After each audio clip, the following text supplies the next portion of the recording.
Amigas, amigos, buenas tardes, tengan ustedes, mucho gusto en saludarles en un programa más de Tierra Nuestra.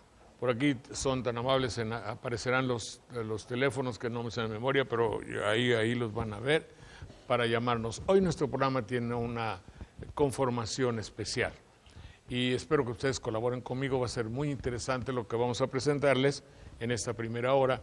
Posteriormente nuestro programa Sopa de Letras, pero este programa también tiene mucho de instrucción, de utilidad y seguramente que todos ojalá y tengan la gentileza de apreciarlo y de verlo porque, como decían y dicen en nuestra región, uno no está zafo, que quiere decir todos podemos estar en circunstancias de esta naturaleza y todos podemos desde luego recurrir a la justicia cuando se nos lesionan nuestros intereses y nuestras garantías. Hace unos 2 o 3 meses salió mucho en los periódicos el hecho de que se iban a instituir la figura del juicio oral penal. Usted va a decir, ¿qué es eso? Bueno, pues es el hecho de que los jueces ya no, la justicia se aplique en casos penales, como ahí dice juicio oral penal, yo creo, ya no va a ser todo por escrito, sino que habrá un juez, concurrirá la víctima o el agraviado, el Ministerio Público, pero ¿qué significa el Ministerio Público? Esto lo vamos a ver.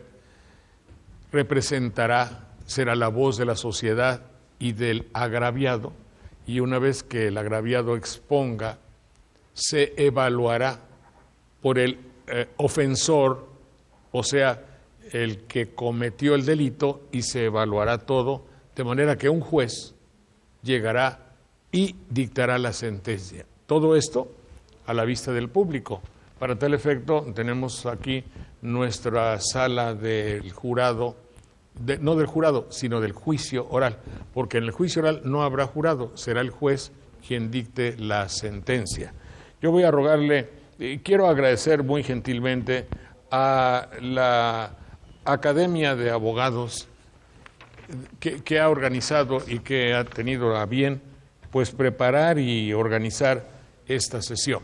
Aquí vemos en esta toma ya de toda la sala, todo nuestro lugar donde vamos a efectuar ese juicio oral.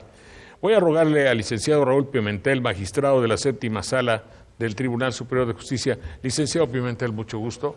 Gracias, está con nosotros. Explícanos usted un poco lo que yo acabo de decir mal, pero ahora dígalo bien. Bien, de manera brevísima, un juicio oral simplemente significa el que la sociedad pueda presenciar de viva voz el juzgamiento de una persona por un hecho delictuoso y de alguna forma cuando el juez emite esa sentencia, la sociedad tenga una conciencia clara de la absolución o la condena del mismo. Es decir, puede ser el acusado, puede ser inocente o culpable. Y puede ser condenado o no. Así es. Aunque muchas veces se da el caso de que siendo culpable lo declaren inocente. Es otro problema. Sí, pero ese es el fin del juicio oral, que el público pueda ver en conciencia lo que el juez hace y no sea en privado. Vamos a rogarle al secretario del juez. Es decir, esto es un poco como lo que va a suceder en un juicio oral, ya en serio y de veras. Pero el licenciado Enoc Castelán funge ahora como secretario del señor juez. Adelante, señor secretario. La participación del secretario en este tipo de juzgados es prácticamente con el objeto de que el juicio respete un formato preestablecido y que se lleve a cabo dentro de los tiempos y dentro de las precisiones jurídicas que señala la ley. ¿Usted ayuda al juez? No propiamente, yo soy el que da fe de los hechos que se realizan durante el juicio. Pero da usted fe, ¿significa ser un testigo que apunta a todo? No. Certificar. Certifica. Se certifica únicamente. Certifica, porque ahí junto a usted está la señorita estenógrafa. Así es, ella es la que va registrando todo lo que se habla, aunque nosotros participamos de voz únicamente, ella registra. Ella lo apunta. Y que tiene el mérito, un estenógrafo, debo entender, como era antes, que tiene una facilidad extraordinaria para apuntar todo y no se le va nada, ¿verdad? Antes eran unas maquinotas enormes, una máquina de cualquier marca de esas que había, Remington, Olivetti, me acuerdo, pero ahora ya es la computadora y seguramente que podrá llevar todo escrito, todo lo que aquí va a suceder. Así es. ¿Cómo? ¿No está el juez? El juez hace su aparición una vez que se inicia o que se da curso al inicio de la audiencia correspondiente. Él en ese momento hace acto de presencia y es quien va a presidir esta audiencia oral. Si usted es tan amable de convocar al señor juez para que ¿qué debemos hacer? Bien, para dar inicio a esta audiencia pedimos que se guarde un respeto y silencio absoluto. Por eso están los señores. Que hagan su trabajo los señores. No, digo, por eso está la vigilancia, que hay una vigilancia ordenada por el señor juez, ¿no? Así es, con el objeto de mantener el respeto y las consideraciones debidas a las autoridades que presiden. Bien, adelante. Estamos también indicando que está prohibido hacer señas de aprobación o desaprobación en respecto de las personas que están o van a intervenir en este juicio, y que queda prohibido también utilizar teléfonos celulares. Hechas las prevenciones correspondientes, les pido de la manera más atenta nos pongamos de pie para recibir al juez que presidirá esta audiencia. Bien. Llega el licenciado Antonio Barat Pérez, que como ustedes notan perfectamente trae su toga en calidad de juez y es el juez de esta audiencia, le llamó usted hace un momento. Si es usted tan amable, señor juez, de decirle a nuestro público televidente cuál es su rol, cuál es su actividad y cómo es este juicio oral penal. Este juicio oral penal se compone de dos partes. ¿Tiene usted un micrófono por ahí, si es tan amable?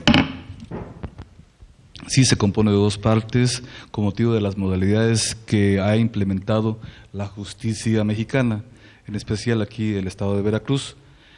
En estos juicios, una primera parte se llama juicio de preparación a juicio oral, y posteriormente, una vez que se radica, una vez que se determina la situación jurídica de los acusados, los inculpados, del inculpado, pasa a la segunda fase, que es la del juicio oral penal.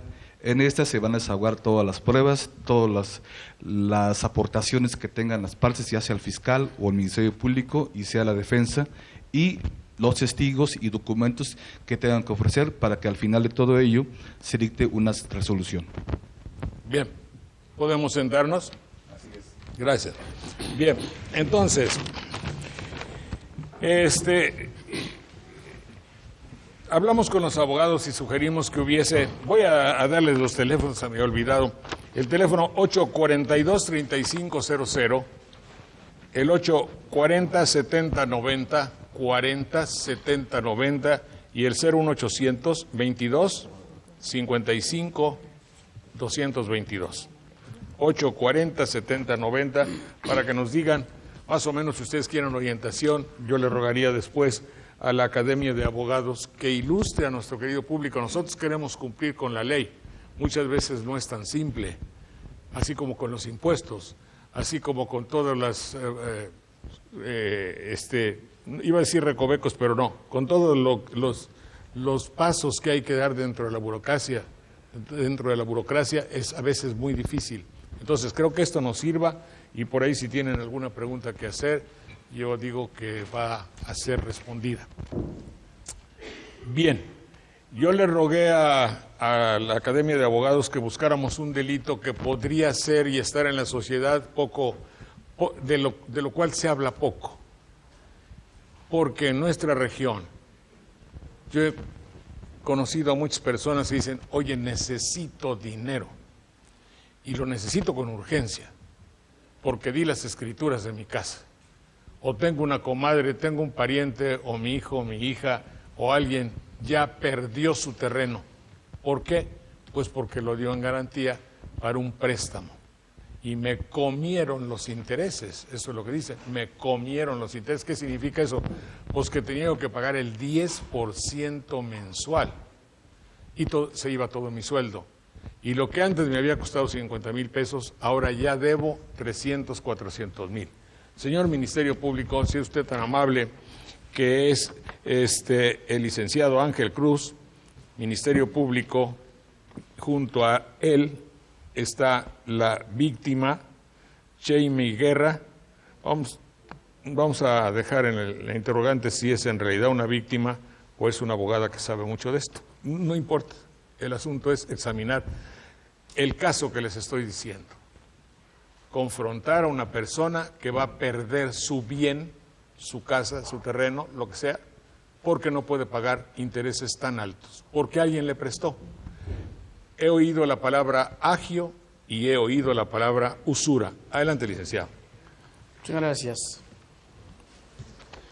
La definición que nos da nuestro Código Punitivo para el Estado de Veracruz, en su artículo 221, dice textualmente: a quien aprovechándose de la necesidad apremiante, ignorancia o inexperiencia de otro, obtenga para sí o para un tercero, mediante convenio formal o informal, intereses o utilidades notoriamente superiores a los autorizados o vigentes en el mercado oficial de valores, causándole evidentemente perjuicio económico. Se le impondrán de 4 a 8 años de prisión y multa hasta de 5 tantos de los intereses devengados en exceso. Esa es la parte en la que se ubica, en este caso, los hechos que presenta la parte agraviada, la señora Jamie Guerra Bocanegra, ante esta institución social. Bien, yo voy a rogarle, si ustedes no me lo permiten, a Jamie Guerra, que en esta ocasión es la víctima, que nos cuente su caso. ¿Podría ser, señor juez, que ella pase a esta silla para que nos presente con su micrófono? Adelante. Adelante. Supongo que se le tendría que preguntar, si es tan amable, preguntarle sus generales o decir quién es, o si obviamos y usted me cuenta lo que le sucedió. Bueno, tengo un hijo de 12 años. Mi hijo siempre ha sido muy sano. Soy madre soltera. Y de pronto mi hijo se puso malo, ¿sí? Se sentía muy mal. Y lo único que hice fue llevarlo con un doctor particular. ¿Sí? El doctor me dijo que había que operarlo inmediatamente porque tenía apendicitis aguda. Y en caso de que no se operara de inmediato, se le reventaría el órgano. Podría morir. Sí, y podría morir. Sin pensar, ¿verdad? Le dije que hiciera todo lo que pues fuera necesario con tal de que mi hijo se salvara, porque podía morir. Y en ese momento me dijo, la operación, con los gastos de hospitalización, de medicamentos, en general, ya un precio global va a ser de 80,000 pesos, de 100,000 pesos, perdón. Se hizo todo, lo llevaron al quirófano y le dije, usted no se preocupe, que voy a regresar con ese dinero, no sé cómo, pero tengo que regresar. Tengo un negocio muy pequeñito, tengo una tiendita donde vendo dulces, refrescos. Que obviamente no daba los 100,000 pesos. ¿Sí? No. Y llegó un cliente, ¿sí? A tomar un refresco. Abrí mi negocio porque quería platicar con algunos familiares, hablar por teléfono, a ver si ellos me podían apoyar, ¿verdad? Con esa cantidad. Y al verme el cliente tan angustiada y llorando, me preguntó qué era lo que pasaba. Me desahogué con él, le platiqué, ¿verdad?, mi situación. Y en ese momento él me dijo que él conocía a una persona que me podía conseguir ese dinero, ¿sí? Era una persona que vive en Banderilla. Me dio la dirección, fui, me entrevisté con esa persona. Si le parece, no vamos a pronunciar nombres, no por nada, sino porque tendría que ser un juicio en realidad. Si el caso de usted es así, pues seguramente que mis amigos abogados la habrán de conducir. Fue usted, y me duele mucho que en mi pueblo hay esas cosas, pero en fin, adelante, fue a Banderilla, ¿y qué sucedió? Bueno, esta persona me dijo que sí, que con mucho gusto él me iba a prestar la cantidad de 100,000 pesos, pero que le tenía que dejar algo en garantía si tenía algunas escrituras, ¿sí? Y le dije que sí, que tenía las escrituras de mi casa. Y él me dijo que él me llevaba el dinero en unas horas a mi casa, ¿verdad? Nos vimos en la casa, revisó las escrituras, revisó los pagos del predial, ¿verdad? Claro. Que estuvieran al corriente. Me pidió una copia de la credencial del lector, ¿verdad? Para que él estuviera seguro que conmigo estaba haciendo el trato. Era la persona adecuada. Claro. Y me dijo, no te preocupes por los intereses, porque habíamos acordado que en 3 meses, ¿verdad?, le iba a liquidar esa cantidad.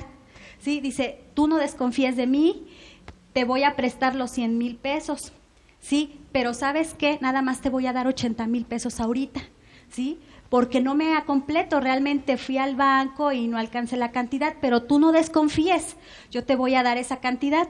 Me hizo firmar un pagaré, ¿verdad?, con letras impresas negras en blanco. Y yo creyendo en la buena voluntad, honestidad de esa persona. ¿En blanco? Sí. Adelante. Sí, él me dijo que no me preocupara, que los intereses iban a ser muy pocos, lo más mínimo, que lo único que quería era ayudarme, ¿sí? ¿Y qué sucedió? Que a mi hijo lo dieron de alta al siguiente mes, ¿sí? Y justamente al siguiente mes, a los 30 días que se cumplieron, el señor fue a mi casa, ¿verdad?, para exigirme los intereses, ¿sí?, de esa cantidad que me había prestado, y ni siquiera me había prestado los 100,000, me prestó 80, ¿sí? Tenía yo un poco de dinero para surtir mi tiendita, ¿sí? Y el señor me amenazó, me dijo que, pues que la verdad era su negocio, ¿sí? Y yo confiando todavía en la honestidad, en que creí, ¿verdad?, que al contarle mi historia, ¿verdad?, él pues iba a ir un poco a apiadarse de mí, ¿verdad? Pero sin embargo él abusó, ¿sí? Abusó de la necesidad, de la angustia que tenía por tener ese dinero, esa cantidad. Y ya después, ¿verdad?, como le di 12,000 pesos, el señor no quería hacerme ningún recibo. No quería, ¿sí? Y pues ni modo, yo también me molesté, estuvimos peleando mucho, discutiendo muchas horas hasta que pude conseguir que me firmara un recibo. A los 22 días volvió a ir. O sea, estamos hablando que al mes ya me estaba cobrando intereses y después a los 22 días regresó, pero ya regresó con abogados, con actuarios judiciales, ¿verdad?, que me querían embargar la casa en ese momento si no le pagaba la cantidad. Ya me estaba pidiendo 40,000 pesos más, que había incrementado la deuda. Ministerio Público, si es tan amable.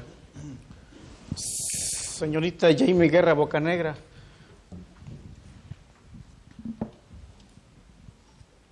anteriormente a este préstamo que le hizo el señor X, hoy procesado,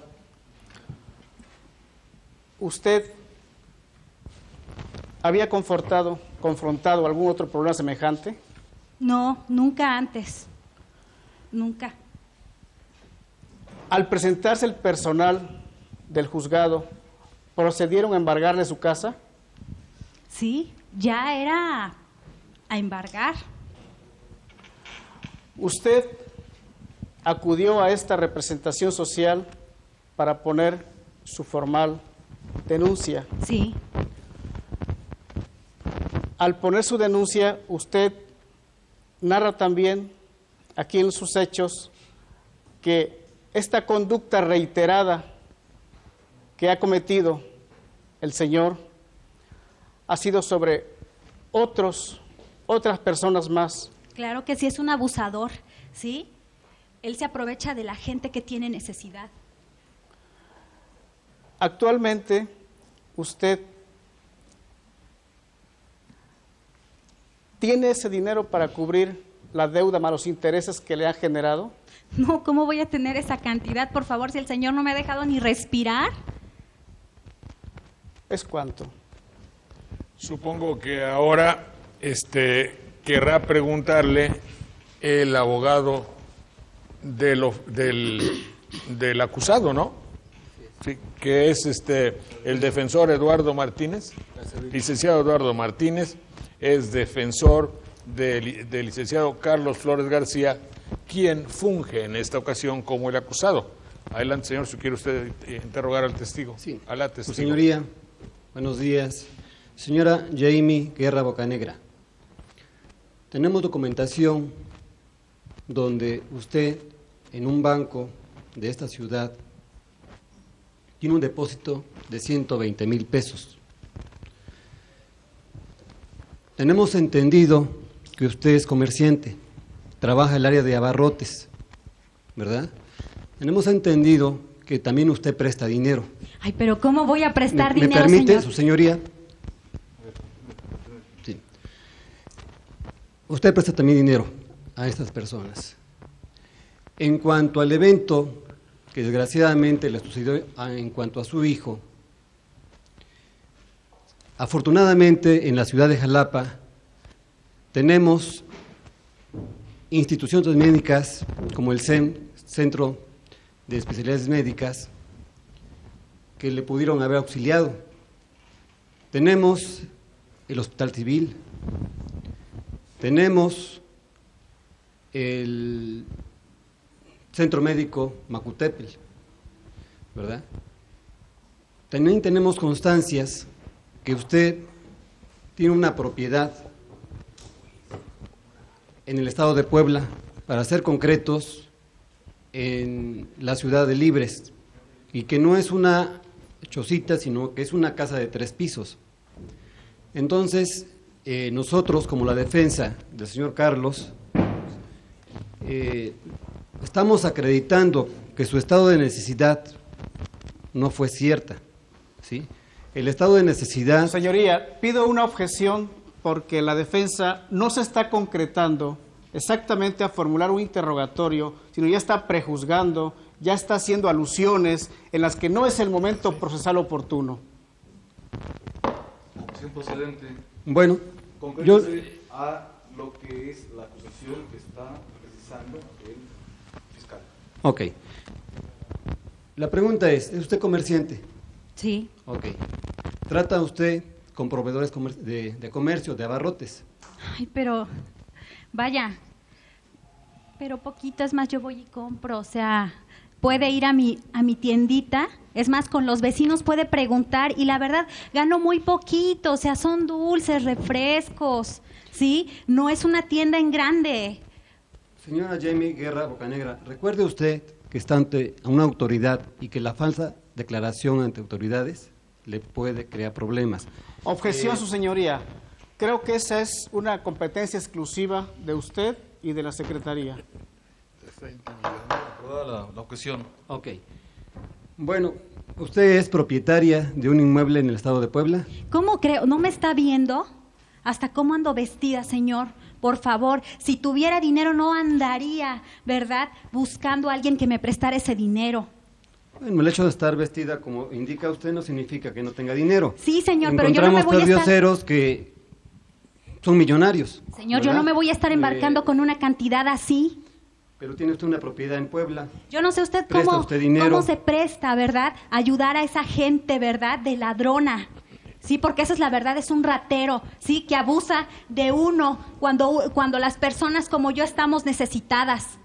Bueno, le doy el uso de la voz a mi compañero Héctor Peredo, también defensor voluntario. Defensor del acusado. Defensor del prestamista, sí, señor. Con su permiso, señor juez, le preguntaré. El día que su hijo estaba gravemente enfermo,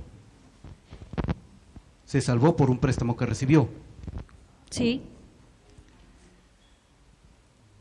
Quiero preguntarle cuánto percibe mensualmente de ingreso en su tienda. Ay, señor, muy poco. Como 2,000 pesos. Al mes sería. Es muy poquito. ¿Cómo pensaba pagar? Bueno, señor, cuando uno pide un dinero así, que uno tiene un compromiso ya de esa magnitud de dinero, uno ve cómo, pero uno trata de pagar esa deuda. Lo importante es salvar a su hijo. ¿Que usted no tiene hijos? No tengo deudas, que es diferente. Pues sí, señor, no tiene deudas porque a usted le gusta apoyar ese tipo de canallas. No es nuestro caso. Solamente le estoy preguntando cuál era su intención al obtener un dinero, que no puede ser su caso. Pero obtener un dinero sin un ingreso fijo, pedir 100,000 pesos, ¿es correcto? ¿100,000 le dieron? ¿80,000? No, me dieron 80 y el señor actuó de mala fe, abusó, ¿verdad? Cobrándome esos 20,000 pesos ya de interés. Bien. Última pregunta. ¿Usted ya le pagó? ¿Cómo le voy a pagar, señor, si no ve que me está explotando, por favor? Los intereses son demasiados altos, es el 20. ¿No ha pagado? No, señor, porque es muy alta la cantidad. ¿Le va a pagar? Claro que le voy a pagar, pero con condiciones, con los intereses que habíamos quedado muy bajos. Quedamos que en 3 meses. ¿Cuánto era el interés que le iba a cobrar? Dígalo. Dijo que el mínimo. ¿Cuál es el mínimo? Es el 5%, 3%. No, él dijo que era muy poco. Y usted aceptó pagar el 5%. Sí, señor. ¿Sabe por qué? Porque yo, como soy honesta y yo vivo de un trabajo honrado, aunque sea pobre, ¿verdad? Tengo palabra, no como ese tipo. Perfectamente. Sí, que le gusta explotar a la gente. Cuando recibió el dinero, firmó un pagaré. Sí. El pagaré estaba en blanco, me dice. Sí. ¿Correcto? Bien. En este momento le voy a pedir, de favor, que lea un artículo de nuestro ordenamiento mercantil. Por favor, se lo va a leer, señor juez, es el número 78. Objeción, su señoría.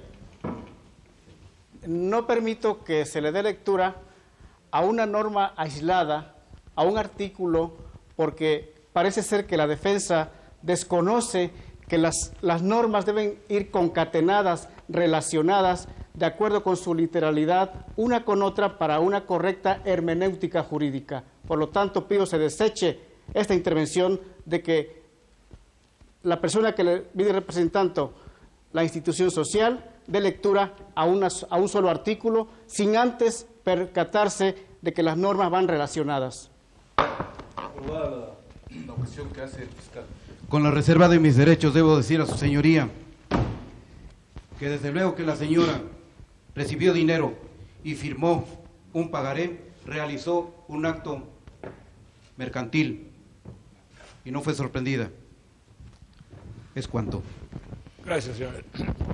Volvemos en un minuto, les doy los teléfonos para cualquier comentario: 842-3500, 01800-2255-222 y 840-7090. Volvemos en un minuto.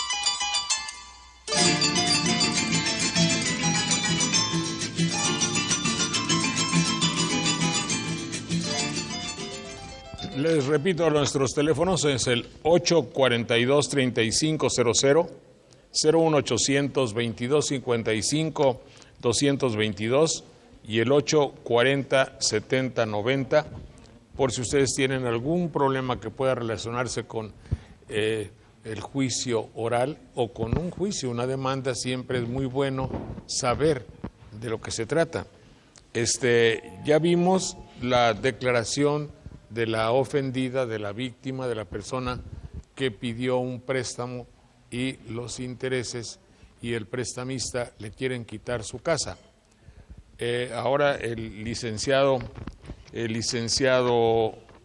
Carlos Flores García se ha investigado, se ha imbuido del pensamiento de un prestamista que practica el agio o la usura, que como ya vimos es el sacar provecho excesivo de el dinero que se le presta a una persona que lo necesita, ese dinero, por alguna emergencia. Entonces generalmente le prestan, le llegan a cobrar hasta el 10 o 12% mensual, lo cual hace que si prestaron 10,000 pesos, al cabo de un año tiene que pagar 20 y no pueden, pero tienen mucha urgencia. La señora que es la víctima, Jamie Guerra, tenía su niño enfermo requería una operación, pidió 80,000 pesos, 100,000, nada más le dieron 80,000 y al poco tiempo le quieren quitar su casa. Entonces, ese caso, que puede ser perfectamente cierto, ¿cómo no íbamos a traer aquí al acusado? Porque obviamente tampoco iba a comparecer. El licenciado Carlos Flores García es el acusado. Señor juez, ¿qué se debe hacer ahora?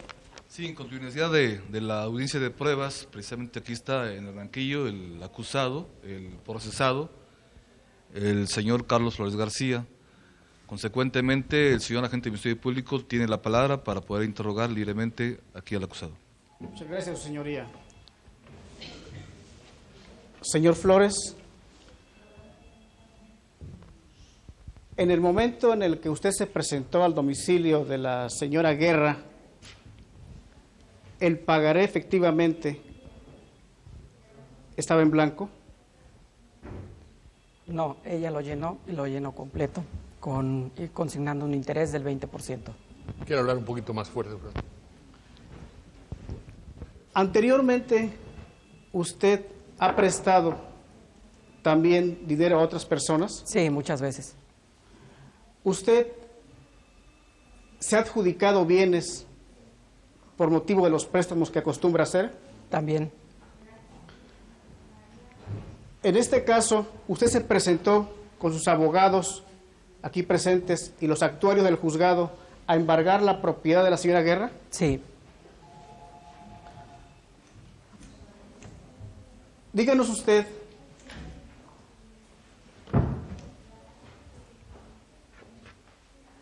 ¿hasta cuántas veces ha logrado? Tenemos un reporte del un certificado de propiedades, de inscripción, donde efectivamente usted tiene más de 10 propiedades, todas adjudicadas. Objeción, señoría. El Ministerio Público está inventando y está induciendo la respuesta de nuestro cliente.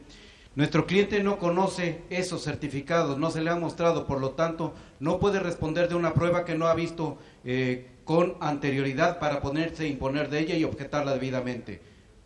Pido que la pregunta sea desechada y que mi defenso no conteste ello. Objeción delegada, porque consta en el sumario que efectivamente hay antecedentes de lo que está el Ministerio Público argumentando. Gracias, señoría. Señor Carlos Flores, ese interés del 20% que usted ya le está cobrando a la señora Guerra y que además, según la mecánica de los hechos y su declaración que acabamos de escuchar, no le entregó los 100,000 pesos que ella pidió prestado, le entregó los 80. No, fueron 100. Las constancias arrojan lo contrario. Usted sí se enteró de que efectivamente la apremiante necesidad que tenía fue por motivo de que su hijo de 12 años requirió de esa intervención quirúrgica? No lo sabía. ¿Es cuánto? La defensa desea interrogar aquí al acusado. Sí, señoría, con su permiso. Señor Flores, ¿cuántas veces ha realizado negocios de préstamo de dinero con la señorita Guerra? Muchas, más de 10. ¿Alguna otra ocasión ella se ha negado a pagarle? No, hasta la fecha no, ninguna. ¿Qué interés pactaban en las operaciones anteriores? 5, 10, 15, 20, diferentes cantidades. ¿Estaba usted enterado del destino que tenían los dineros que usted le daba a ella en Nunca. préstamo? ¿Alguna vez ella firmó un documento, pagaré, en blanco para usted? Tampoco. ¿Es cuánto, señoría? Bien. Ya puede pasar usted a tomar asiento.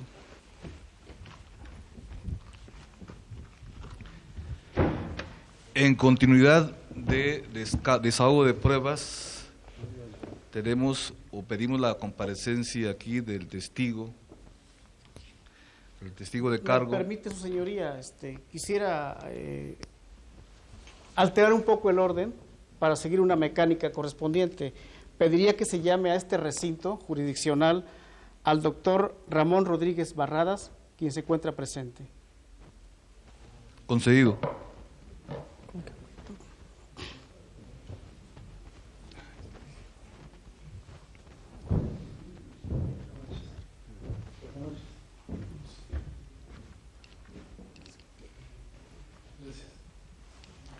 Tiene la palabra, señor agente del Ministerio Público. Doctor Rodríguez.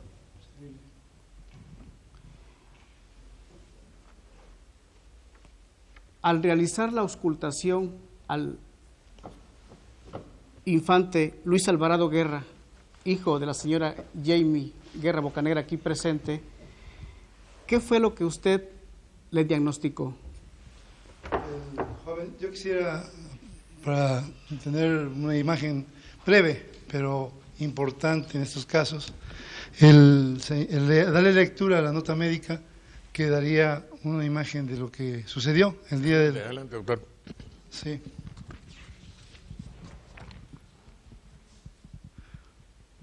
Soy médico cirujano de la Universidad Veracruzana, tengo un consultorio en la calle del Centro, y la señora llegó con su niño, pues prácticamente cargándole porque no podía caminar. El menor es de 12 años, él inicia un padecimiento el día 30 de marzo de 2007, refiere, este cuadro lo inicia con intenso dolor abdominal que se irradia del estómago hacia la pierna derecha, acompañado de náuseas, sudoración y desmayo, impidiéndole el caminar normal, incrementándose en intensidad y duración las crisis dolorosas. El dolor persiste de continuo aun cuando ha tomado algún analgésico. Esta molestia ha evolucionado en espacio de 4 horas. A la exploración física se encuentra paciente en posición de cúbito dorsal, con las piernas flexionadas, con gesto de dolor, y al examen clínico sus signos vitales son tensión arterial 90-60, frecuencia cardíaca 115 por minuto, temperatura 38.3 grados centígrados. A la exploración física se encuentra el aparato respiratorio sin patología aparente, cardiovascular sin patología. Al examen del abdomen se encuentra con rigidez muscular aumentada, con disminución de ruidos intestinales y con aumento en la respuesta a estímulos dolorosos. Al considerarse como un cuadro clínico de irritación peritoneal, es decir, algún padecimiento grave dentro de la cavidad abdominal, es urgente practicar exámenes y estudios de gabinete que fortalezcan el diagnóstico y orienten con exactitud hacia la patología que se está cursando. Se interna en el hospital privado ya que el sector salud no cuenta con atención en ese momento para dicho paciente y se le practican los siguientes exámenes. El resultado es laboratorio biometría hemática donde los leucocitos están por arriba de 14.000, la hemoglobina 14.5 miligramos, eritrocitos 4.5 millones por mililitro. La radiología muestra imagen sugestiva de parálisis intestinal. Dada la gravedad del cuadro, el diagnóstico es de apendicitis aguda, cuyo tratamiento es necesariamente quirúrgico. Bien. Adelante, señor Ministerio Público. ¿Cuál fue el costo que usted le dio a la señora Guerra Bocanegra para su intervención como médico? Podríamos decir que se investigan los costos en ese momento en los lugares en que se puede dar el servicio, y era en total, incluyendo el equipo quirúrgico, el hospital, gastos de medicina y los cuidados postoperatorios, en 100,000 pesos fue el costo que se le dio a la señora, aproximado. ¿Cuánto le pagó? 80,000 pesos. 80,000 pesos. ¿Es cuánto, señoría? Correcto. Gracias. Puede pasar a sentarse. Gracias, señor doctor. Muy amable. Gracias. Adelante, por favor. A ver. Doctor. Toca el derecho a la defensa, señor juez. Pase nuevamente.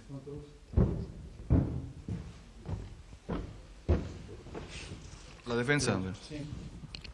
Señoría, doctor Sí, dígame. Ramón Rodríguez. Para servir.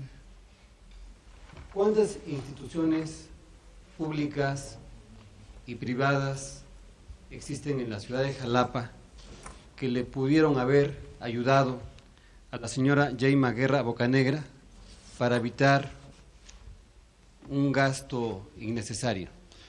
Bueno, el número no, pero sí le podría decir 2 o 3 cosas. Una, que si no es derechohabiente de algunas instituciones gubernamentales, no le dan servicio. La otra, las que tenemos acceso, fue las que no le dieron servicio, lo que sería directamente el sector salubridad. O sea, lo que es el Hospital Civil. Civil, Centro Médico de Especialidades. O sea, a ver. ¿Usted sabe que en esta institución se han hecho ese tipo de operaciones? Sí, claro. ¿Verdad? ¿Y qué precio tienen en esa institución aproximadamente? Pues mire, no le tendría una respuesta exacta, la verdad, yo no desconozco, pero deben dar cerca de los 10,000 pesos, yo creo. Ok. Le doy el uso de la voz a mi compañero. Médico, Sí, digo. le voy a hacer una pregunta. Usted tiene muchos años de ejercer. Le voy a pedir que lea únicamente la fracción cuarta del artículo 253 que le estoy poniendo a la vista. Es el Código Penal. No, señor. Me permite, objeción, porque no estamos aquí ante una cuestión técnica jurídica, sino ante una información que el testigo está proporcionando a efecto de dar a conocer los alcances y las evidencias de los hechos sujetos a prueba. No se trata aquí de cuestiones netamente jurídicas. Objeción validada. Adelante. Precise usted el interrogatorio al médico. Bien. Dígame, médico, ¿está usted obligado legalmente a prestar asistencia a un enfermo en caso de urgencia notoria? Más que legalmente, moralmente, éticamente, nuestra Bien. profesión. Gracias.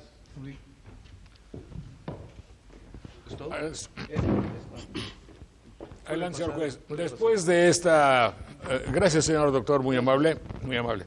Después de esto, debo decir a nuestro querido público que esto no se están tomándolo como que queremos engañarlos. No, nuestra finalidad de este programa, lo dije al principio, quizá no lo puso usted, y no lo he repetido para dejar que se desarrolle el juicio tal como debería ser, como es, como va a ser en el futuro en la legislación. Ya parece ser que se hace en Nuevo León y parece ser que se hace en Oaxaca, bueno, en Chihuahua también.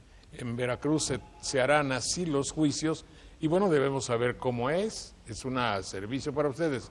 Los aquí presentes, salvo los abogados, son los que tienen contacto con eso. Tómelo como una enseñanza. No es que alguien sea, el señor no es prestamista y la señora no forzosamente tiene una tienda o sí. No, eso no, el caso sucede. Lo que es real aquí es el contenido. Se está prestando dinero al 100 o 110%.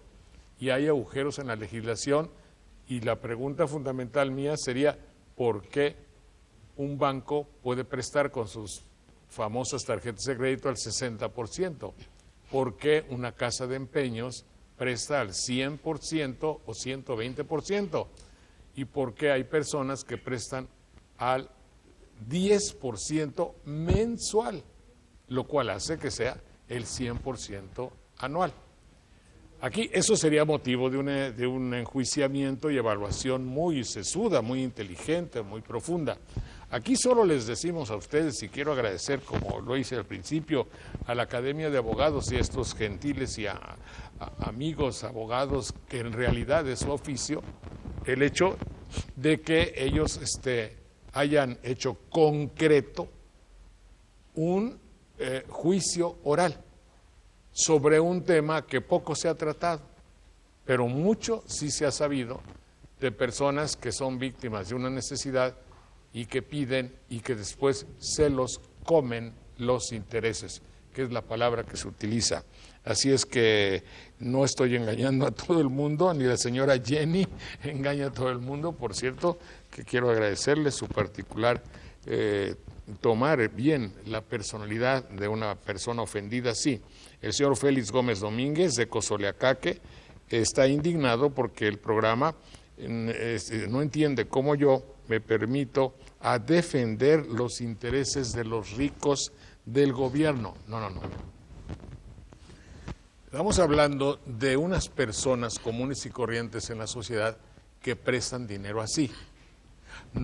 Eso no es defender al gobierno. El señor, el prestamista que usted está representando, digamos, no es un funcionario público. Es un señor que vive allá a la vuelta, que tiene 10 o 15 casas ya, que eso es un hecho, porque se los quitó a señoras como Jenny, que tenían una necesidad. Se los quitó prácticamente. Eso se llama robo, usura, y tengo entendido que es un delito, que se castiga con cárcel, ¿verdad? Delito penal, ¿verdad? De 4 a 8 años. De 4 a 8 años. Entonces, don Félix Gómez Domínguez, aquí no hay nada que tenga que ver con el gobierno. Una cosa es el gobierno y otra cosa son las leyes que rigen la vida del país, que están evidentemente siempre arriba de cualquier subterfugio de personas que llegan al gobierno y luego se tienen que ir, generalmente con un mal recuerdo para la sociedad. Es otra cosa. Pero en fin, no se equivoque, no estamos defendiendo a nadie del gobierno. Si un particular es acusado de usura y se le castiga, ¿por qué a un banco no se le puede acusar del mismo delito? Esa es una extraordinaria pregunta que yo me había planteado así. Hay una respuesta, tienen permiso. Hay otra contrarrespuesta, ¿existe o puede existir un permiso para delinquir? A ver, señor abogado, si usted es tan amable, contésteme a ese torito que le estoy poniendo. Sí, y lo que acontece aquí es que las leyes sí establecen la facultad por la función que realiza el banco, entre otros aspectos de prestar, y bueno, es un convenio, el Código de Comercio establece que se rige por la voluntad de las partes. Si las partes pactan un convenio y en ese convenio estipulan intereses y la institución está reconocida oficialmente, se legitima el acto. Eso no quiere decir que sea correcto, es decir, ética o moralmente o socialmente no es bien visto. Usted habla de corrección, de ética y de moral. Sí. No es ético, ni moral, ni correcto que yo pague por una tarjeta de crédito 65%, ¿está usted de acuerdo? Así es. Estamos de acuerdo, hay cosas que un solo abogado, un juez y un abogado por conocedor que sea, no puede arreglar. Sí, así es. No olviden ustedes que estamos en un sistema donde prevalece una protección a las ventajas o a lo económico, se llama neoliberalismo, y esto existía desde antes del neoliberalismo, desde luego, ¿verdad? Sí, aquí lo que pasa es que alguien tiene que realizar esa función. Si los bancos no prestaran dinero, definitivamente la economía del país sufriría una afectación. Sí, desde luego. Ahora, si lo prestaran a menos a menos intereses, desde luego que habría más justicia, ¿o no? Sí, lo que pasa es que las instituciones bancarias no estarían. No son instituciones justicieras, ni mucho menos. Ni de buena fe, dijo usted. Sí, Eso lo dijo usted, señor licenciado. Muy bien. Esther Aguirre, el prestamista es un abusivo y debería ir a la cárcel, que seguramente tiene muchos abogados y dinero y por eso es que no va a la cárcel. Bueno, es la voz del público. Contador Arturo Medina, ¿es de mala fe firmar un documento en blanco? Es de mala fe quien se lo da a firmar y es una falta. No vaya usted a firmar nunca un documento en blanco. No firme. Oye, aquí te voy a dar una carta, hazla tú y yo la firmo. Te voy a poner mi firma. Eso no se hace.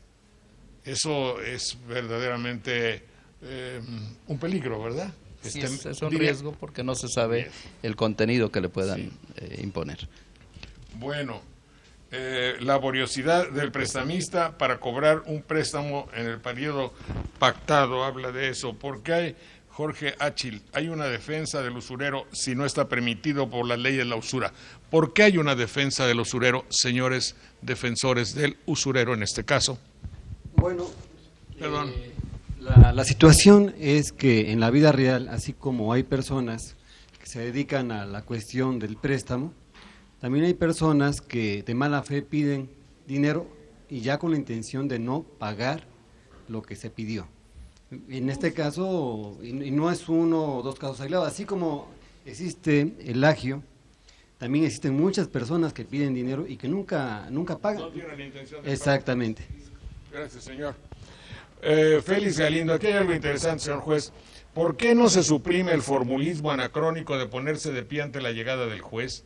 Es un autoritarismo que lesiona la libertad individual de los presentes y hace sospechar de una intención genuina de modernizar las leyes. Con todo respeto, el juez es un ciudadano más y no alguien superior, temible y de voz tonante. Dejemos a un lado el culto a esa cierta personalidad si queremos una democracia aceptable. Es una apreciación de Félix Galindo, supongo que es abogado. Sí, lo que pasa es que la solemnidad de los actos de la audiencia viene precisamente porque se trata de los intereses que persigue la sociedad. Uno de los principios que persigue la sociedad es el patrón de justicia. Por lo tanto, se representa en una audiencia el Ministerio Público, que es el que está representando al agraviado, en la defensa a los intereses del inculpado, y el público, porque son públicas las audiencias, el público conocedor dará vista precisamente de todas las formalidades que reviste este acto jurídico y es solemne. ¿Por qué? Porque independientemente de la oralidad que reviste todo ello, también debe de salvaguardarse las formalidades, la solemnidad del acto. No se trata en este caso de rituales, sino simplemente de observar las formalidades que todo acto de esa naturaleza debe revestir. Ingeniero Arteaga de Veracruz, muy bien, le parece interesante el programa y le agradezco las apreciaciones que tiene sobre lo que yo hago. Si todo ese dinero lo ocupó para su hijo y el dinero lo ocupa para su hijo, ¿cuánta gente se gasta más dinero en cantinas? Estoy a favor de la señora Claudia Hernández. Bueno, si el caso que presentó la señora, pues es un caso extraordinariamente claro y evidente. El defensor del acusado dice que contamos en el estado de Veracruz con varios hospitales, pero se le olvida que todos cobran casi antes de entender al paciente. De Coatepec, María Esther Ruiz. Prestar con intereses solo lo pueden hacer las instituciones bancarias. No. Es una posibilidad. Son convenciones que regula precisamente el Código de Comercio, pero aquí en este caso el que ventilamos no se trata de una cuestión de acto mercantil, sino de un delito que está llevándose aquí a la audiencia. Si alguien prestara dentro de los límites de lo aceptable o de lo que no se sintiera robada a la otra persona, no es delito. Así es, no es delito. Es decir, prestarle dinero a alguien no es delito. Es delito que yo me aproveche de su necesidad de dinero para quitarle su bien, para quitarle su casa o algo así. Ahí ya entra un delito castigable. Pedir entonces solo lo pueden hacer las instituciones bancarias. El señor que presta debe estar dado de alta en Hacienda Federal para pagar los impuestos correspondientes que se generan. Ahora, de todas maneras, tendrás que pagar impuestos, si no es a la entrada, es a la salida, si no porque pusiste más de 20,000 pesos, de manera que ahorita no hay quien se salve, ¿verdad? Hay dos cosas en la vida que son inevitables: la muerte y pagar impuestos. Eso no se los quita nadie, desde luego. Estaría cometiendo evasión de impuestos quien no pague los impuestos de los dineros que le llegan, pero ya se están tomando todas las medidas adecuadas para que no se escape nadie. Marjorie Oropesa, de Aguadulce: ¿existe alguna ley que regule que los agiotistas presten dinero arriba de la legalidad? Bueno, la ley sí existe, ¿verdad? ¿Qué es código de qué? El Código Penal. El Código Penal lo establece. Y en el Código Penal usted va a encontrar los intereses, cuando un interés deja de ser un interés justo y se convierte en un delito, ¿verdad? Sí, en este caso, en el artículo 362 del Código de Comercio se maneja el 6% anual. Ese es el interés que es legal, porque está contemplado en la ley. Ahora, en el artículo 23-28, por lo que hace a nuestro Código Civil, el interés es el 9% anual. También, como cae dentro del derecho positivo, dentro del ámbito de la norma, esos son los intereses que se pueden cobrar sin caer en un delito. Bien. Don Margarita Hernández me habla, ¿cuánto es el tanto por ciento que un agiotista puede cobrar? Bueno, hay un prestamista que no es considerado como delito. ¿Cuándo un prestamista se convierte en agiotista? Es la pregunta. Es decir, ¿cuándo los intereses están hechos con la finalidad de robar y no de ayudar a alguien? Si el señor aquí presente hubiera prestado el dinero a la señora y hubiera arreglado o pactado con ella un 5% anual o un 10% anual, no fuera un presunto delincuente. Pero si la señora le tiene que pagar ahora un 10% y él va directo sobre la casa y no le dio todo el dinero, sino que ya se cobró intereses adelantados, es que se nota ya la evidencia de que su intención no era ayudar a la señora. Su intención no era prestarle dinero a una tasa de interés normal. Su intención era despojarla. ¿Está claro, verdad? Bueno, la persona de la que están hablando es mentira, señora Mariana Domingo de Jalapa. Bueno, no se trataba, y les dije al principio, no se trata de que todo sea... Un día vamos a hacer uno en serio y con personas que estén ofendidas y ofensor. Señor Isabel López dice que si la afectada gana 2,000, ¿cómo pensaba pagar el préstamo tan alto? Aquí también habría que pensar un poquito en la premura y presión de una urgencia. Es decir, quizá entre comillas, ella dijo, bueno, salvo a mi hijo, quizá puedo conseguir otro trabajo, reestructurar mi tienda, vender mi propiedad yo, pagar mi deuda y emprender otro negocio. Es decir, no es trágico. Ella quizá en este caso, no tenía la intención de hacerle daño al señor ni de robarlo. Tenía la intención primaria de salvar a su hijo. Eso debemos presumir. ¿De qué tiene un problema con aquí ya tiene, dice que yo tengo un problema, no, dice que esta persona tiene un problema con un crédito que solicitó a X lugar. Solicitó a una tienda por 7,000 pesos, pero solo ocupó 3,000, ya los pagó, pero la amenazan por teléfono con embargar su casa. Este es un caso concreto, concretísimo. Otra persona que me dijo, es que yo iba a pagar por pagos chiquitos, y entonces saqué mercancía por 3,500 pesos, ya debo 100,000. Esos casos son los que hay muchísimos en el auditorio, y eso es que yo le suplicaría a la Academia de Abogados sea tan amable en tomar cuenta de ellos. Quizá podamos hacer algo por estas personas que son víctimas de esas argucias de la ley. o de la necesidad, ¿verdad? La señora Jenny no engaña, se encuentra muy indignada por el programa porque no entiendo cómo yo, que soy tan serio, claro señora, está defendiéndolos, se le defendieron, pero rico, ya vio usted que no, Palabra de educación es otra cosa para el programa. Señores, son ustedes muy amables, si alguien de ustedes quiere dar alguna conclusión, la vamos a dar dentro de un momentito, pero rapidito.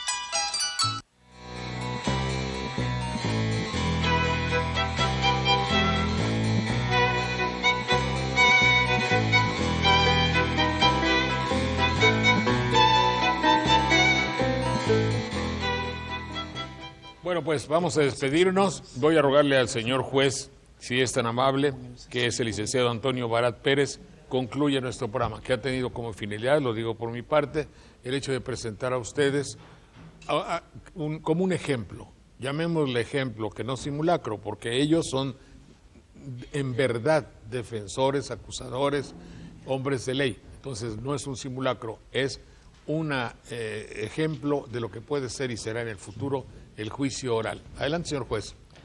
La representación que tenemos en este acto con relación a la audiencia, al desahogo de las pruebas, una vez que tanto el acusado como la víctima tuvieron la oportunidad de ser interrogados, desahogaron las pruebas que ofrecieron. Los testigos también depusieron aquí ante la presencia en la audiencia.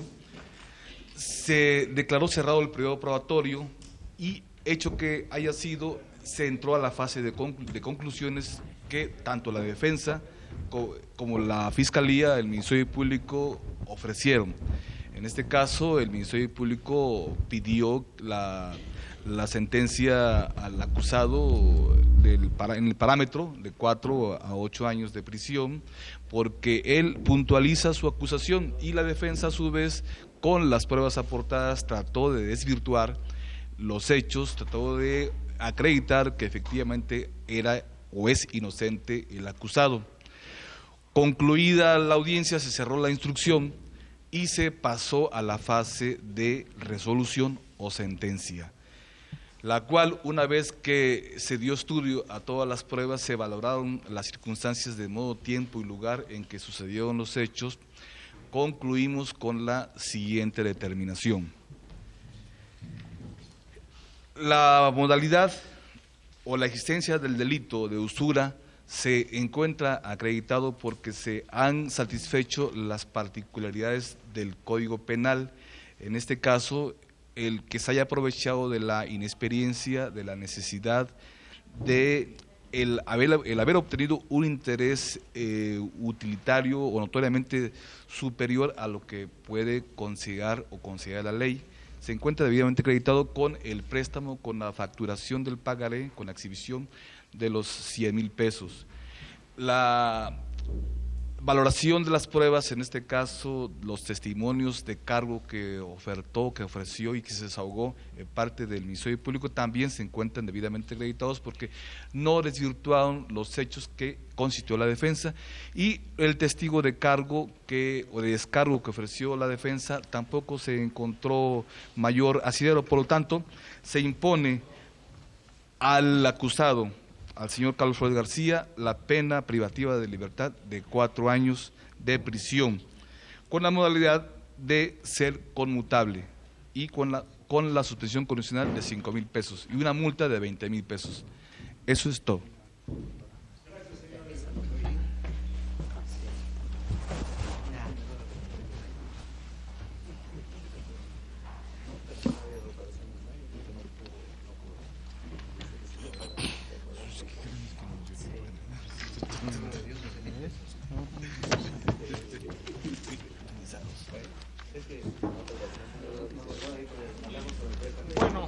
Bueno, pues ya estuvo nuestro juicio oral, pasamos a nuestra sección de...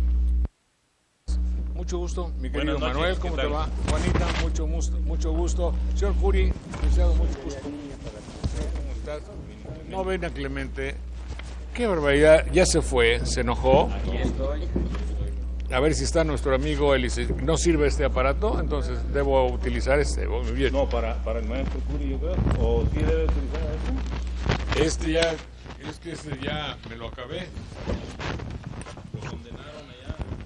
¿Qué piensas, mi querido Manuel, acerca de los juicios orales? Que sería una excelente oportunidad para que los abogados recuperaran parte de ese característico estilo de la retórica que los distinguió durante muchos años, durante mucho tiempo, no solo en México. El abogado era un connotado orador, y precisamente en los juicios orales, que no son nuevos, que ya se han practicado durante mucho tiempo, se hacía valer desde Pilatos, se hacía valer el conocimiento y la capacidad de oradores que tenían los abogados. No se trataría solo de que triunfara alguien por el manejo que tiene del idioma, Por elocuente, sino por la certeza que tuviera Claro. en la invocación de las normas y de los argumentos, porque si se fuera nada más por la capacidad de convencimiento, estaríamos en una dificultad que pondría en riesgo quizás la justicia. Se volverían vendedores de autos. Casi, sí, con una personalidad que te convence. Tal como se llega a ver en algunos juicios que presentan como parte de algunas series en la televisión de Estados Unidos, sobre todo. La ley y el orden, América, ¿no? la ley y el orden, que es interesante. Por ejemplo, la ley y el orden. Y en algunos casos también mal puestos en las telenovelas, porque después ocurre que nos presentan como ciertas algunas fórmulas que no existen todavía en el derecho mexicano. El caso que se presentó hoy, digamos que Es un caso muy común. es común, sí, A ver, pero apenas se está conociendo, se nota claramente que los abogados, tanto el juez, si es que en realidad va a despachar en un juzgado de juicios orales, tendrá que ponerse al tanto de las normas, porque el procedimiento indica que muchas de las actuaciones que hubo ahí no deben ocurrir.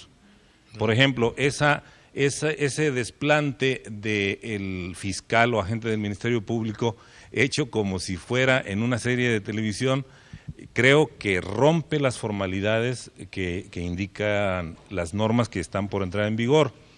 Y la abundancia en ciertos temas que hicieron es propia ya del final del juicio, de la etapa de los alegatos. Había que adecuarlo a una hora, ¿me entiendes? Sí. Entonces, pero es importante, por otro lado, que se realicen juicios orales, porque hay un rezago muy grande, no solo en Veracruz, sino en México, en materia penal, y el hecho de agilizar con juicios orales los procedimientos, me parece que puede ser una buena solución, porque ahora mientras presentas una promoción y la acuerda el Ministerio Público y la turna y si hay alguna... 2 años. Bueno, entonces se pierde mucho tiempo. Yo creo que bueno, para que se agilice ahora, también. todo lo que tengan ustedes de problemas, si son tan amables, me lo pasan, yo se lo voy a pasar aquí a la Asociación de los Abogados, al licenciado Bertoldo Reyes Campuzano, que tan gentilmente me ayudó, y a todos ellos se los voy a pasar, y ya me lo acaba de decir, para algunas personas que confrontan problemas de esta naturaleza, se los va a tratar de orientarlos. Muy bien, pues vayamos a la materia de nuestro programa Sopa de Letras, y dime tú si hay alguna palabra que necesite alguna clarificación. Sí, con suerte la oscurecemos más. No, si no, los ponemos un poquito más. Se quedó la semana pasada el señor Gustavo Canseco de Oaxaca, preguntó qué significa el CEBIR. El Sevir o el Severis era un impresor alemán que tenía una concesión. Los libros antiguamente únicamente los podían imprimir ciertas personas que tenían los derechos del rey y de la iglesia para poder imprimir este tipo de libros o cualquier tipo de libros. El Severis era un impresor muy famoso, por cierto, los libros elseverianos. ¿Es el nombre de una persona? Sí, de un impresor y que se dedicaba precisamente a esta cosa. Señor Curi, ¿sabes algo de esa cosa? ¿Qué era? Yo no sé nada. Pero sí puedo decir algo de la audiencia, el concepto de audiencia pasado. Ahorita, espérate, nada más termina que Y bueno, también preguntó el señor Alfonso Jerezano. Son preguntas que se quedaron sin pasar a la sin pasar, sí. Alfonso Jerezano de San Andrés Tuxtla preguntaba el significado de la palabra mamotetro. Mamotreto. Así lo escribió él, ¿no? Mamotetro. No, pues está mal. La palabra es mamotreto, ¿no? Ah, sí, bueno, mamotreto ahora significa un libro voluminoso o algo que es muy pesado. Y tiene relación precisamente... Mal hecho. No, sí, porque tiene relación. Mamotreto literalmente es del griego y significa criado por la abuela. Sí. Entonces, la creencia popular es que las abuelas crean a los niños, o crían a los niños gorditos, amorfitos, va a decirles. Consentidos. Muy consentidos. Entonces, literalmente es alguien que está gordito, bofito, un poco pasado de peso. El mamotreto es un libro grande, gordo, amorfo. A lo tonto. Por ejemplo, un vademecum. No, pero es que la diferencia. En ocasiones se usa la palabra en sentido despectivo, así como para decir tantas hojas para tan poco contenido. Exacto. Sí, y es la idea del mam, que es abuela en ciertas significaciones entre los griegos, y treptus es el criado, el cuidado por. Entonces, el cuidado por la abuela se ha visto en muchas épocas de la historia. El Marqués de Sade decía en alguna parte de sus textos: yo no fui protagonista de los hechos que narré, dijo, yo simplemente los puse en el papel, pero debo decirles por qué, dijo, porque yo soy víctima de la crianza de una abuela. Los mamé. Es un mamotreto. Él dijo que era un mamotreto. Porque los mamó. Sí, claro, sí, porque el mam no es griego, es indoeuropeo. Es mamar, nutrir, comer. Es la raíz. Es la raíz. Claro, indoeuropeo y no exactamente griega, indoeuropea, mam. Yo no he visto ninguno de estos temas, pero tiene que ver con el mamé, que es una palabra exacta, muy correcta, muy castiza. Hemos mamado, es decir, hemos nutrido nuestro espíritu con esta audiencia, que debo de señalar que el mamar, hemos mamado, nos hemos nutrido, porque nos estamos educando en los derechos humanos. Claro. Pero tú decías sobre audiencia, ¿verdad? Sí, porque el concepto de audiencia tiene que ver con oír. Claro, audiencia es escucharnos entre todos para podernos ir educando en los derechos humanos. Le decía aquí a la maestra que estos juicios orales que existían en la Nueva España, había un proceso, era la Real Audiencia. Las audiencias no hispanas tenían también sus propios, ante el proceso de segregante y brutalmente negador de los grupos humanos que en ese país, existían las audiencias, es decir, existían los procesos de juicios orales. Muy bien. A Sor Juana Inés de la Cruz nunca le llevaron un juicio o un proceso, pero sí le hicieron una especie de consejo, en el cual decían que era una niña muy dotada. Entonces el virrey lo llevó para que la revisaran, la vieran los más sabios, ¿no? Y le hicieron muchísimas preguntas en aquel entonces, y la niña, muy elocuente en esa discusión, les respondió a todos y los convenció precisamente que era una mujer muy educada. Bueno, una niña, ¿no? Claro. Muy bien. Se quedó también la semana pasada la familia Espino de San Rafael, Veracruz. Pregunta el significado de hebdomadario. Hebdomadario, que ocurre cada 7 días. Eso es junto con el camello. No, ese es dromedario. ¿Ese qué es? Ese es dromedario. Bueno, hebdomadario. No, el hebdómada es un espacio de tiempo que sucede cada 7 años. Hebdomadariamente es cada 7 días. Y el hebdomadario en las misas es aquella persona que conduce el coro o que está también dándoles la dirección al coro. Ese es el hebdomadario. Por eso en latín se dice hebdómada, es semana. Sí. Hebdómada. Y entre hay un espacio de las secuencias gregorianas, que es hebdomadarios, es decir, el canto gregoriano tiene hebdómadas, tiene secuencias, tiene laudas, tiene etcétera, etcétera. Ahora que, si eres tan amable, ahora que salió la nueva, la rectificación, o el retomar, palabra que no me gusta, pero volver a hacer que en la Iglesia católica y romana se use el idioma latino. Este programa que siempre se ha caracterizado desde hace años en utilizar muchas referencias de latín que son de una utilidad extraordinaria, porque si ustedes tuviesen ¿cómo diría yo?, la curiosidad de tener un diccionario latino-español o español-latín, y digo, el mismo sirve, se darían cuenta cómo buscando una palabra en latín, uno se da cuenta exactamente de lo que significa, sin necesidad de muchas definiciones que luego los diccionarios traicionan o no son tan exactas ni correctas. Pero qué curioso, ¿verdad, señor Puri, que ya ahora la Iglesia tenga que echar marcha atrás, lo cual a mí ya pone en entredicho un poco la infalibilidad futura, porque es decir, si tomó una determinación hace unas 3 décadas o 4, ahora rectifica. ¿Cuándo se equivocó? ¿Antes o se equivocó hoy? En alguna forma queda en entredicho la famosísima infalibilidad hipotética de un ser humano, que justamente lo humano es evidentemente ser falible. Falible, que quién sabe qué quiere decir, que falla, obviamente, y con creces. Lo que pasó es que en el Concilio Vaticano II, la propuesta de las lenguas vernáculas, estaba la recuperación de las lenguas, pues, entre ellos el propio latín. Es decir, debía haber no negado el latín. En ese caso es una lengua vernácula. Pues porque al menos el neolatín, es decir, el latín no hispano es neolatín. Pero, en fin, sí. Y se convierte en la lengua castellana. Todo lo que sabemos de la rima y el ritmo acentual, que es el castellano, pues viene del latín, neolatín. De manera que no debió de haber dejado nunca el latín. Tuvieron un conflicto justo con Lefebvre, que es el obispo Lefebvre, francés, sí, Monseñor Lefebvre. por el latín. Que finalmente Lefebvre no estaba tan equivocado, ¿verdad? No estaba equivocado. En el sur de Jalisco hay unos seguidores de Lefebvre que siguen celebrando y continuaron haciéndolo durante años en latín. Sí. Uno puede dejar de aprender el latín, pero la formación que uno tuvo de latín nunca se lo va a poder perder. En la dicción, en el sentido del lenguaje, en saber escuchar a la gente. La organización del pensamiento. ¿Ah, sí? También sí, porque nos ayuda a entender de dónde se origina nuestra lengua, nos ayuda también a saber cómo se deriva formalmente. Pero lo que estás diciendo de Lefebvre, finalmente a Lefebvre nunca lo oímos que anduviese en aras. Yo conocí a sacerdotes lefebristas o lefebrianos y presenté a algunos de ellos.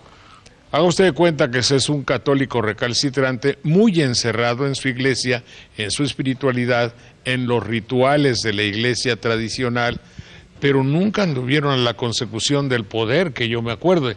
No andaban los lefebristas en las mesas de los potentados, ni de los ricos, ni de los políticos. No hacía Lefebvre una declaración de carácter político cada semana. Después de la iglesia, de la misa. Sí nos parecía, estaba a la derecha de la iglesia. Era algo muy encerrado y muy tradicionalista. Pero finalmente, pues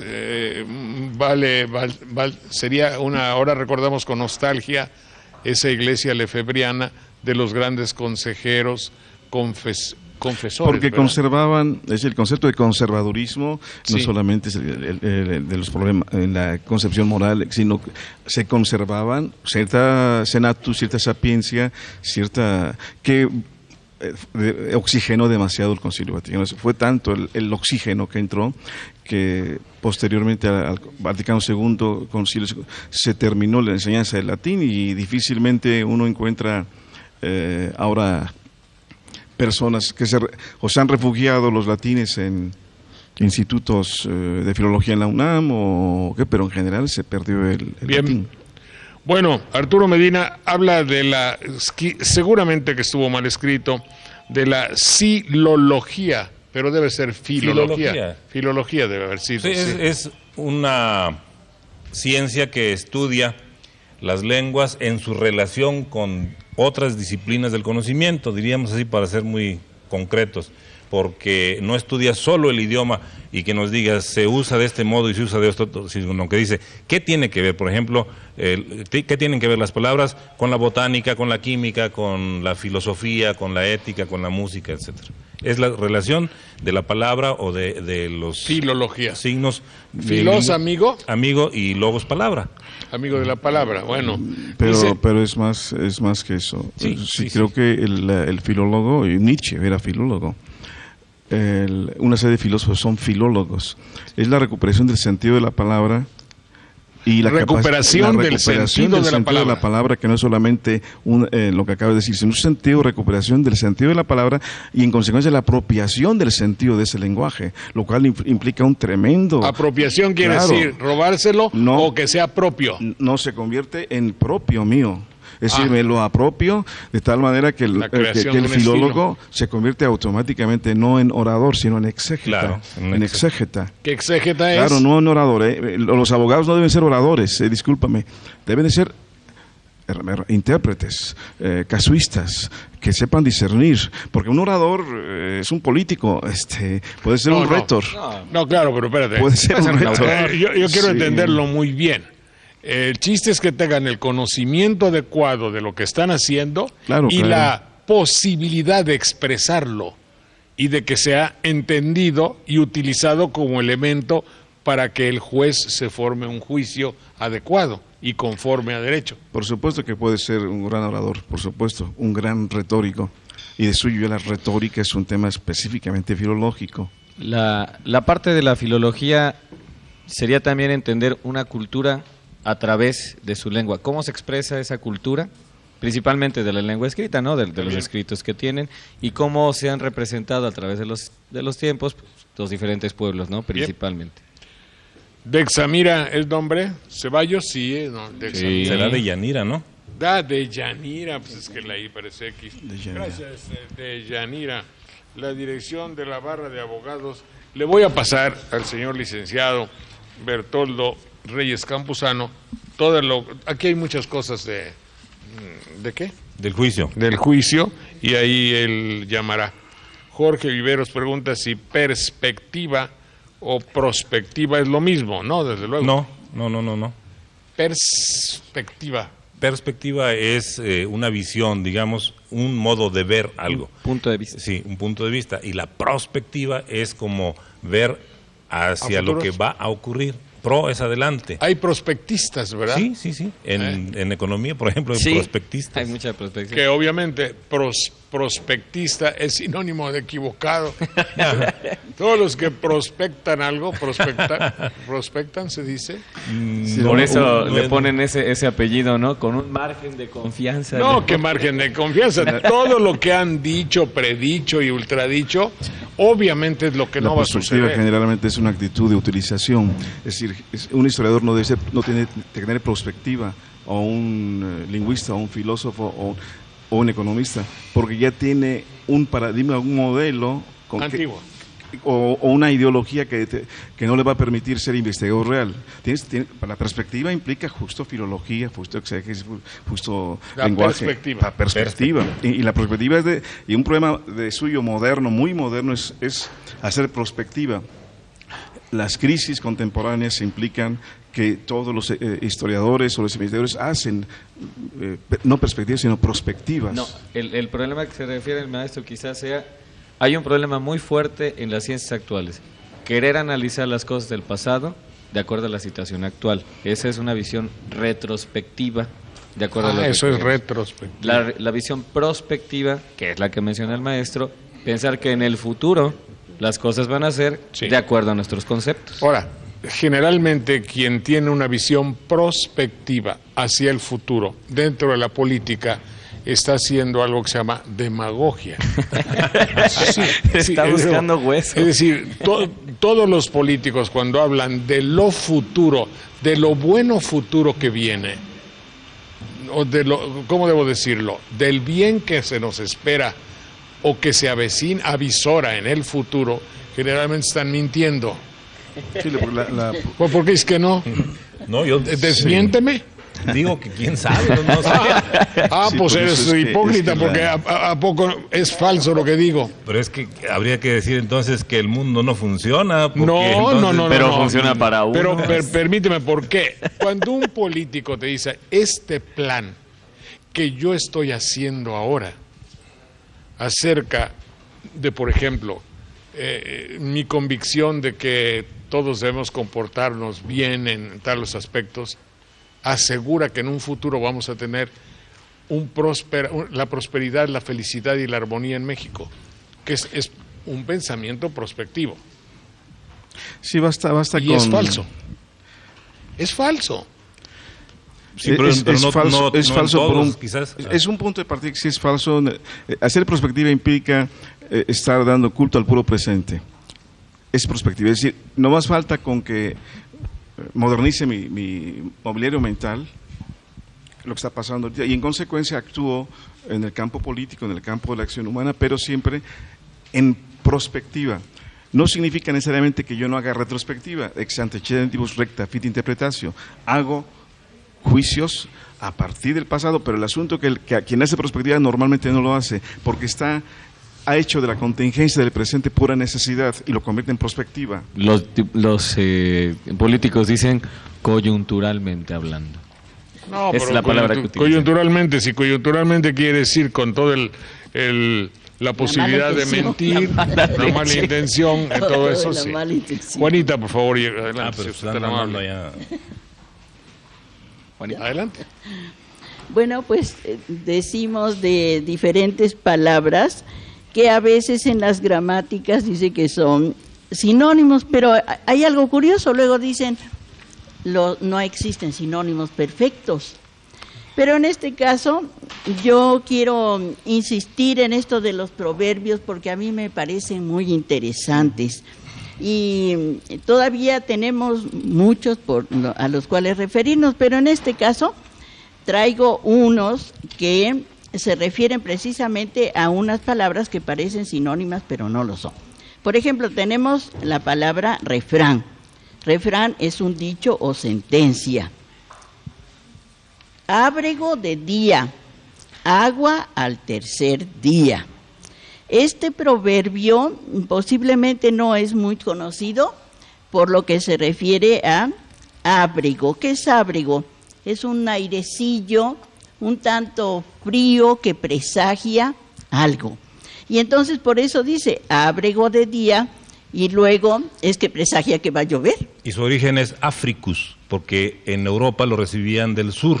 Entonces era un aire que venía de África y por eso le llamaban así. Africus y después ábrego. Y luego ábrego y sí, como que es un aviso. Sí. ¿Verdad? Así se tiene. Luego tenemos otro que es apotegma. Apotegma no es precisamente un refrán, aunque sí puede serlo, pero este se refiere a algún personaje en especial. ¿Un dicho? Sí, conócete a ti mismo. Pero identificado con quién lo escribió o quién lo dijo. Nocete ipsum. Sí, por ejemplo. Sí. Apotegma. Ese es el máxima. apotegma. Una sentencia. Una sentencia. Ya sabemos, nocete ipsum, ¿de quién? ¿De quién es? Sócrates. Sócrates. Pero antes está en el no exactamente Sócrates nada más lo que hace es recuperar el oráculo de Delfos. Y dijéramos que lo puso de moda. Con el nous. Conócete a ti mismo. Bueno, apotema es la línea que une los al cateto que va el centro hacia uno de esos abajo. Ajá. Apotema. Esa es la apotema. Sí, porque cae. Apotítemi, caer. Es una medida que va desde el centro hacia una de las bases. Pero se identifica en un triángulo rectángulo. Sí. En un triángulo rectángulo. En cualquier de ahí la palabra postemilla. Sí, porque sí, es algo que se agrega, que surge en una parte del cuerpo, sí. Bueno, tenemos luego aforismo. ¿Qué es aforismo?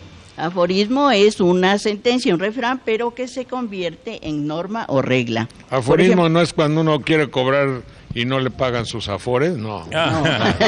Esas son fregaderas, ¿no? Por ejemplo, dice, la audacia es en los negocios lo primero, lo segundo y lo tercero. ¿Audacia? Está interesante, ¿no? Sí, la audacia. Luego tenemos que es un proverbio. ¿Qué es proverbio? Proverbio, pues, es un pensamiento expresado en pocas palabras, como cual, pues, tenemos que es un eco de la experiencia, y aparecen reunidos en una parte de la Biblia, muy, muy leídos, muy interesantes, y... El libro de los proverbios. Hay un libro, es bellísimo, ¿verdad? Así se llama, el libro de los proverbios.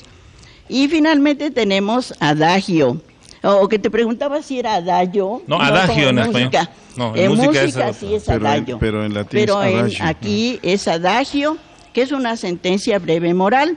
¿Y adagio en música? Es una parte pequeña, lenta, muy lenta. Eso es un adagio.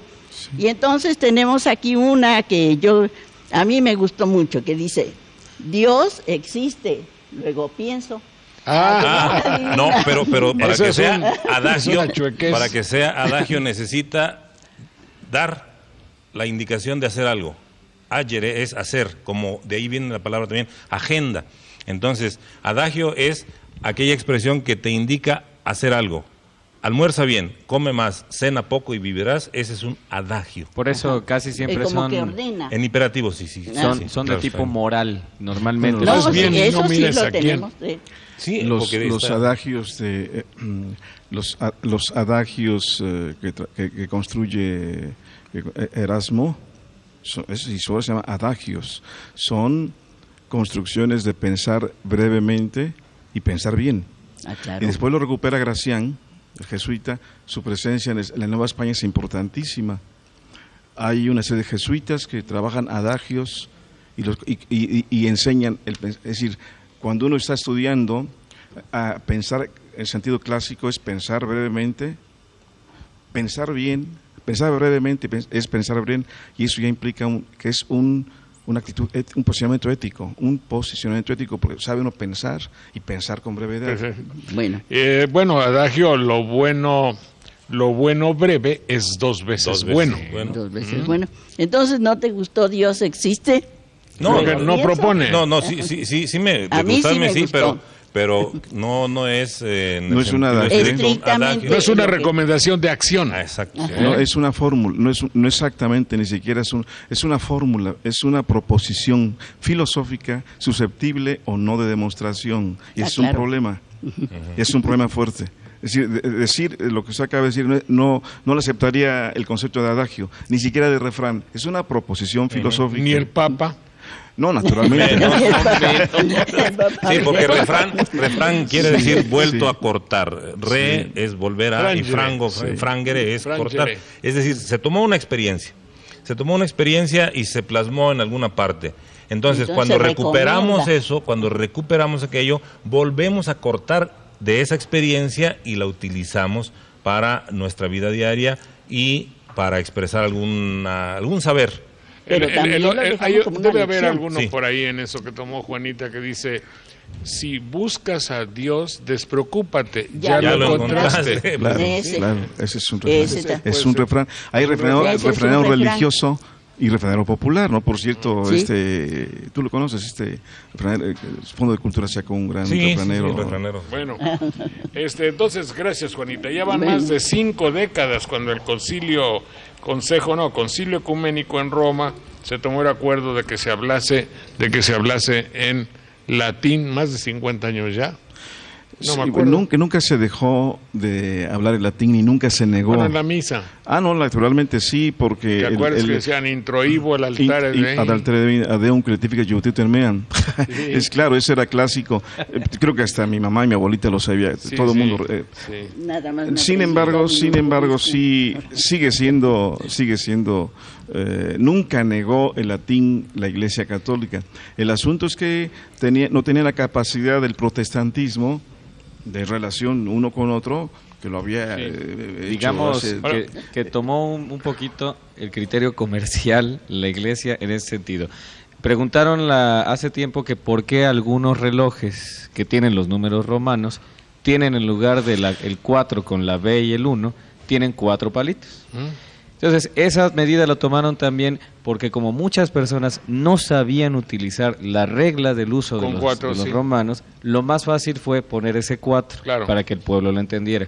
El que las misas dejaran de utilizarse en latín fue para que penetraran más, para que el pueblo las sintiera un poquito más de ellos, para que las entendieran, porque es muy bonito y se escucha muy padre. Como lo estaba mencionando aquí el maestro, ¿no? Dar esa introducción, dar toda una misa en latín. Pero ¿cómo voy a saber cuándo me tengo que parar? ¿Cuándo me tengo que hincar?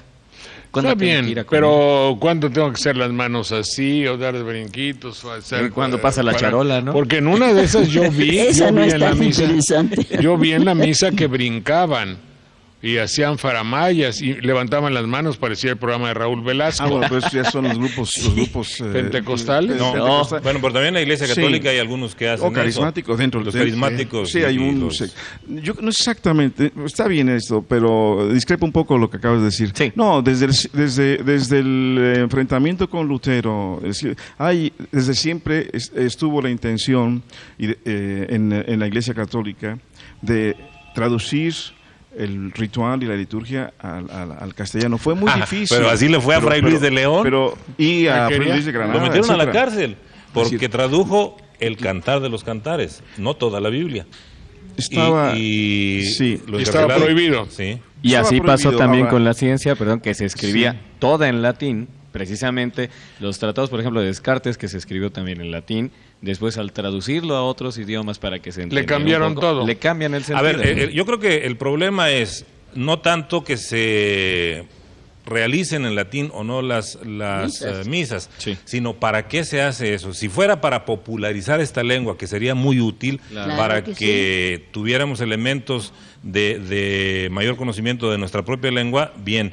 Pero si se va a volver a latín para convertir otra vez en algo críptico y casi esotérico, exclusivo de los iniciados, misterioso, ahí ya no. Pero espérate, también es que, por ejemplo, tú, porque no, seguramente como persona normal no ves eso, pero a mí yo disfruto muchísimo poniendo una estación de televisión donde un sacerdote con una guitarra que está pensando en otra cosa, está rezando el rosario con una monja nebulosa, desvaída y disforme interiormente hablando, desde luego.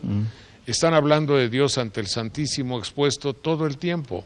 Entonces, eso es, si usted piensa verdaderamente que no debe creer en Dios, póngalo un rato. Le aseguro que si tiene la fe endeble, ahí la acaba de perder. Porque todo su concepto de lo que puede ser Dios, la religiosidad, Jesús, el respeto a algo superior, al más allá, a un premio, a un castigo, ahí se le quita. Al ver ese extraño personaje y se están horas. Y ya a veces mi masoquismo tiene un límite y después de unas 2 horas dije, no, ya basta. Ya lo apago. Salgo a respirar, ¿me entiendes? Y ya poner otro programa, es que poner el noticiero, hay un tipo de, qué bendición. Es que hay un tipo de religiosidad vernácula ya en el catolicismo que ha terminado por la sublimación de lo trivial, de tal manera sublimación de lo trivial, claro, porque no solamente en la Iglesia Católica, en las instituciones políticas, lo trivial es su elemento fundamental, ¿no? Y lo que está intentando con el latín es que no hay que olvidar que hay una enorme juventud, por cierto europea, que han insertado mucho de lo profundo del gregoriano en sus propios mundos rockeros. Y en consecuencia, la liturgia y el rito no solamente es un mundo esotérico, es un mundo místico que es muy distinto. Por eso digo yo, ojalá fuera con esos afanes de popularizar esa lengua que nos dio vida. Porque la mística no solamente está fundamentada en una teología, y una teología está fundamentada en un proceso canónico, racional incluso, y latinista. Sí, ojalá fuera para que fuéramos más latinistas. Pero, en concreto, ya ahora que estén las misas en latín y eso, tú nos ayudas a explicarlas al público.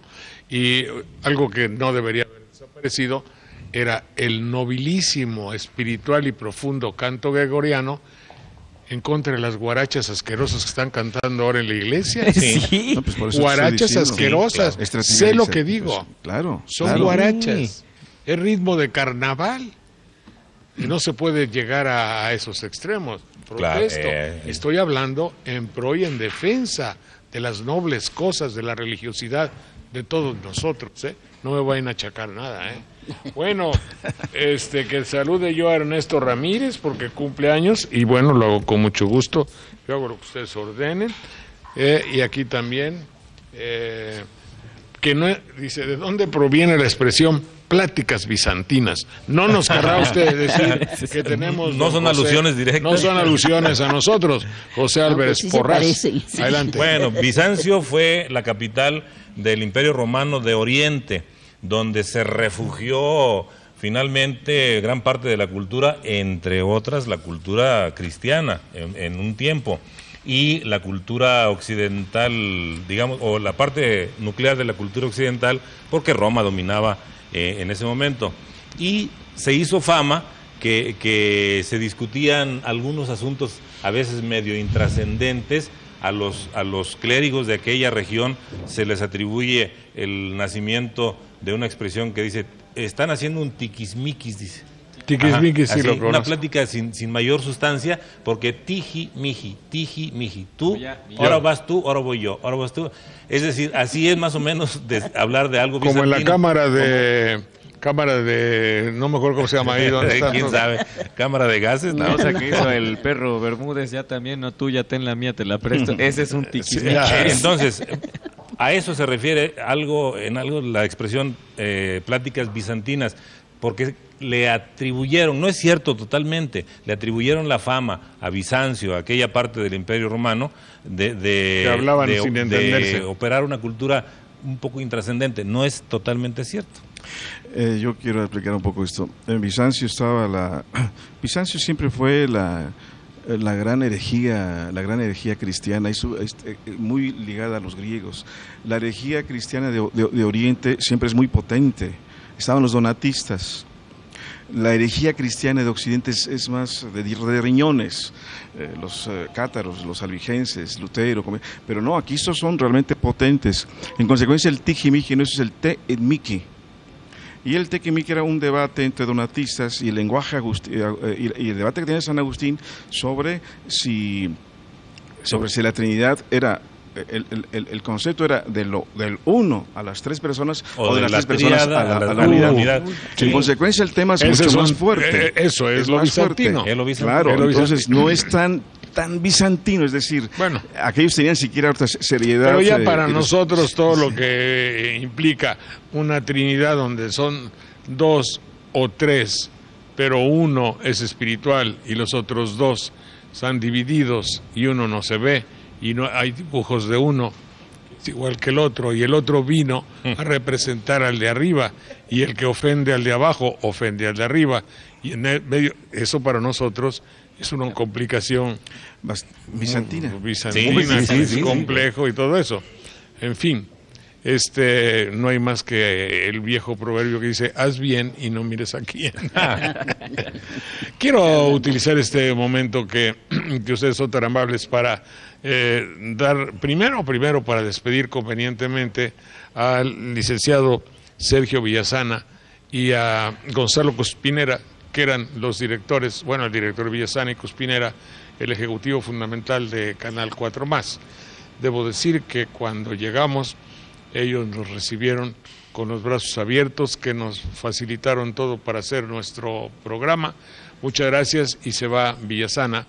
Gracias, don Sergio, mucho gusto, un abrazo fuerte, mi amigo, y ojalá tengas mucho éxito en la encomienda que se te ha dado dirigiendo el Instituto Veracruzano de Cultura.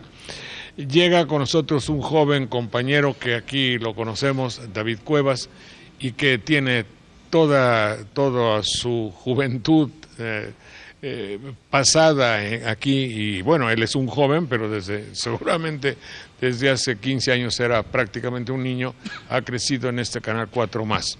Nuestro deseo, evidentemente, es de prestigiar a la televisión en general como una obsesión de los que aceptan estar en este programa y trataremos de hacerlo y seguirlo haciendo con aprecio, con cariño y con entusiasmo.